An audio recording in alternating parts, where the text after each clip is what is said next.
Bacaan dari kitab Yeremia. Beginilah firman Tuhan. Inilah yang telah kuperintahkan kepada mereka.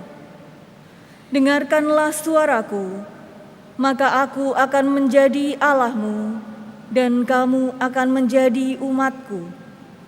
Dan ikutilah seluruh jalan yang kuperintahkan kepadamu, supaya kamu berbahagia. Tetapi mereka tidak mau mendengarkan dan tidak mau memberi perhatian, melainkan mereka mengikuti rancangan-rancangan dan kedegilan hatinya yang jahat. Dan mereka memperlihatkan punggungnya dan bukan mukanya. Sejak nenek moyangmu keluar dari tanah Mesir sampai waktu ini, Aku mengutus kepada mereka hamba-hambaku, para nabi, hari demi hari, terus-menerus. Tetapi mereka tidak mau mendengarkan kepadaku dan tidak mau memberi perhatian. Malahan mereka menegarkan tengkuknya, berbuat lebih jahat daripada nenek moyang mereka. Sekalipun engkau mengatakan kepada mereka segala perkara ini, mereka tidak akan mendengarkan perkataanmu. Dan sekalipun engkau berseru kepada mereka, mereka tidak akan menjawab engkau. Sebab itu katakanlah kepada mereka, inilah bangsa yang tidak mau mendengarkan suara Tuhan Allah mereka, dan yang tidak mau menerima pengajaran. Ketulusan mereka sudah lenyap, sudah musnah dari mulut mereka. Demikianlah sabda Tuhan. Syukur kepada Allah. Pada hari ini, kalau kamu mendengar suaranya, janganlah bertegar hati. Pada hari ini kalau kamu mendengar suaranya, janganlah bertegar hati. Marilah kita bernyanyi-nyanyi bagi Tuhan, bersorak-sorak bagi gunung batu keselamatan kita. Biarlah kita menghadap wajah-Nya dengan nyanyian syukur, bersorak-sorailah baginya dengan nyanyian mazmur. Pada hari ini kalau kamu mendengar suaranya, janganlah bertegar hati. Masuklah, marilah kita sujud menyembah, berlutut di hadapan Tuhan yang menjadikan kita, sebab Dialah Allah kita, kita ini umat gembalaannya dan kawanan dombanya. Pada hari ini kalau kamu mendengar suaranya, janganlah bertegar hati. Pada hari ini, kalau kamu mendengar suaranya, janganlah bertegar hati seperti di Meriba, seperti waktu berada di masa di padang gurun, ketika nenek moyangmu mencobai dan menguji aku, padahal mereka melihat perbuatanku. Pada hari ini kalau kamu mendengar suaranya, janganlah bertegar hati. Terpujilah Kristus Tuhan, Raja mulia dan kekal. Terpujilah Kristus Tuhan, Raja mulia dan kekal. Berbaliklah kepadaku dengan segenap hatimu, sabda Tuhan. Sebab aku ini pengasih dan penyayang.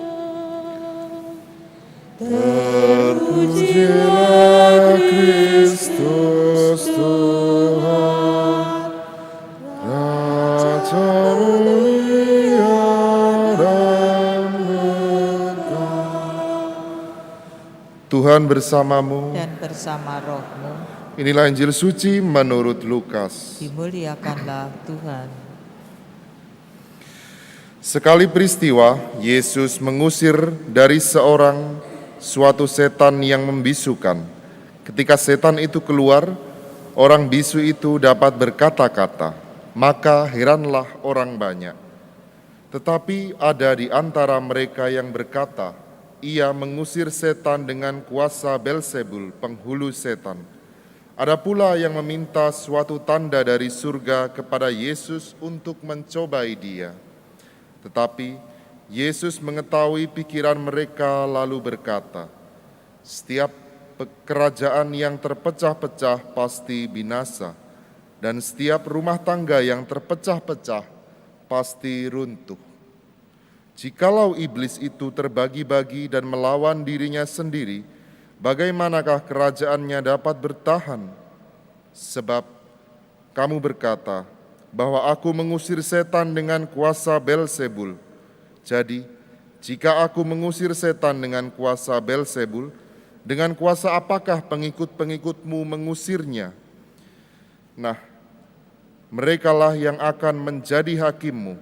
Tetapi jika aku mengusir setan dengan kuasa Allah, maka sesungguhnya kerajaan Allah sudah datang kepadamu. Apabila seseorang yang kuat dan bersenjata lengkap menjaga rumahnya sendiri, maka amanlah segala miliknya. Tetapi jika seorang yang lebih kuat daripadanya menyerang dan mengalahkannya, maka orang itu merampas perlengkapan senjatanya yang diandalkannya dan akan membagi-bagi rampasannya. Siapa tidak bersama aku, ia melawan aku, dan siapa tidak mengumpulkan bersama aku, ia mencerai-cerai-beraikan. Demikianlah sabda Tuhan. Terpujilah Kristus.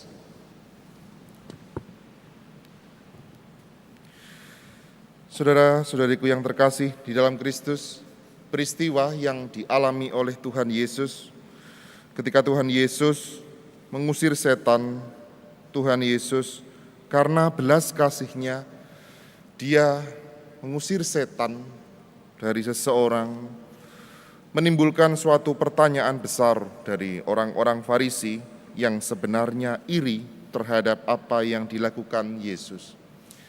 Orang-orang Farisi yang sebenarnya sudah geram-geramnya dengan apa yang dilakukan oleh Tuhan Yesus. Rasa iri, rasa dengki, rasa benci, rasa marah, itu menutupi kita untuk dapat melihat kebaikan dari orang lain. Seringkali, banyak kali juga bahwa rasa iri itu muncul karena sebenarnya ada sesuatu yang kurang di dalam diri kita yang seharusnya ingin kita capai, tetapi kita tidak dapat. Maka dari itu tercermin pada orang lain, sehingga orang lain ketika mampu melakukannya, kita merasa tidak nyaman. Sangat manusiawi, bahkan itu terjadi. Tetapi saudara-saudariku, kalau kita semuanya tidak dapat melihat perasaan-perasaan seperti itu, seringkali yang terjadi adalah kemarahan. Dan kemarahan yang berlebihan dapat membuat kita jatuh ke dalam dosa. Membicarakan orang lain, kita bahkan dari pembicaraan itu dapat menyakiti orang lain, entah dengan kata-kata, bahkan dengan fisik. Tetapi saudara-saudariku, hari ini kita diajak bersama-sama bagaimana kita juga dapat melihat kebaikan sesama. Dengan melihat kebaikan sesama, kita juga dapat melihat di balik semua itu ada kebaikan yang perlu ditanam di tengah-tengah situasi dunia ini.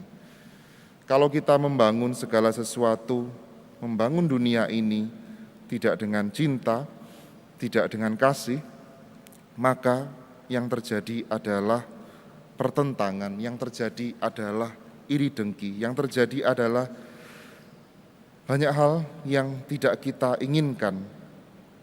Oleh karena itu, kita sebut nama Tuhan Yesus setiap hari, supaya Tuhan Yesus juga melindungi kita, karena Dialah pemilik segala kuasa. Dan bersama-sama dengan Tuhan Yesus kita bisa. Tidak ada kekuatan yang melebihi Tuhan Yesus. Kalau kita ingin selamat, kalau kita ingin sampai ke tujuan akhir, maka kita harus bersama-sama dengan Tuhan Yesus. Tidak ada jalan yang lain. Jalan yang lain itu tidak membawa kepada kehidupan kekal, tetapi membawa kepada kematian kekal. Oleh karena itu, saudara-saudariku, percayalah selalu kepada Tuhan Yesus dan mintalah rahmat yang kita butuhkan. Mari kita hening sejenak.